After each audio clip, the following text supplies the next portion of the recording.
Before we begin, take a second to like and subscribe, because this story might completely change the way you see the world. In 1995, wolves were reintroduced into Yellowstone National Park after being absent for nearly 70 years. At first, it seemed like a simple conservation project. A few wolves were released into a large wilderness. But within the next decade, something incredible happened. The rivers themselves began to change. Riverbanks that had been eroding for years became stable.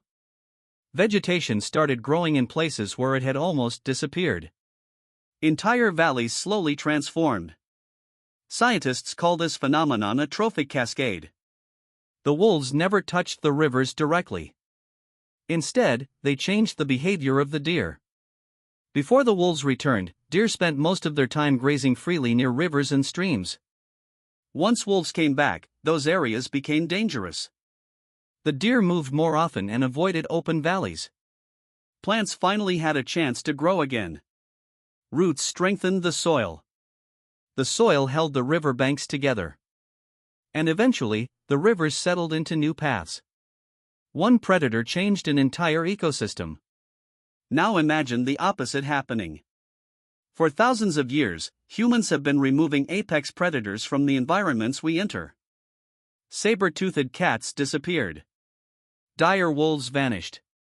Cave bears were lost. Many giant animals that once dominated Earth slowly disappeared from history.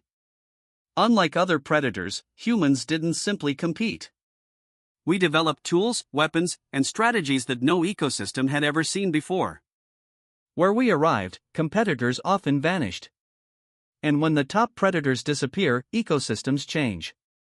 Without regulators, prey populations can grow rapidly. Vegetation declines. Food chains become unstable. The balance begins to shift. But humans did something even more unusual. Every species in history has been limited by its environment. Food, disease, and competition kept populations under control. Humans found ways around those limits. Agriculture allowed us to grow more food. Medicine reduced deadly diseases. Technology increased production on a massive scale. Again and again, we pushed past barriers that once controlled population growth. From our perspective, this was progress. And in many ways, it absolutely was.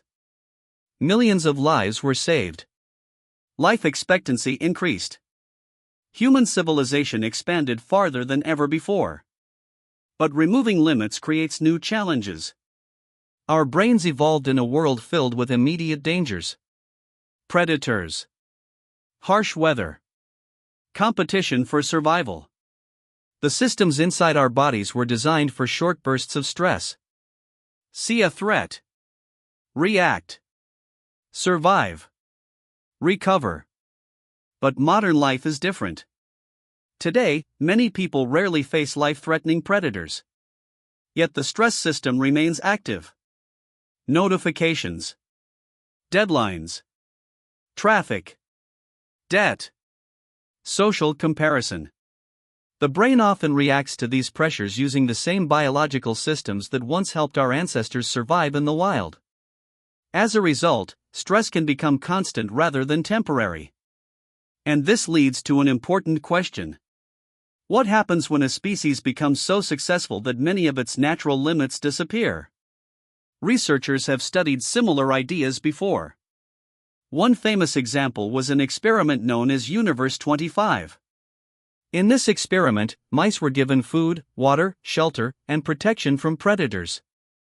Everything they needed was provided. At first, the population grew rapidly. The colony appeared to be thriving. But over time, social behaviors changed. Normal structures began to break down. Birth rates fell. Conflict increased. Eventually, the colony collapsed. Not because resources ran out. Because the conditions that shaped healthy behavior had changed. The mice didn't fail because they lacked success. They failed because success removed many of the pressures that once organized their world. Humans are obviously far more complex than mice. But the lesson remains fascinating. The human brain was built for a world very different from the one we live in today. Many of our biggest challenges may be connected to that mismatch. The wolves never knew they were shaping rivers. The deer never knew their movements protected entire ecosystems.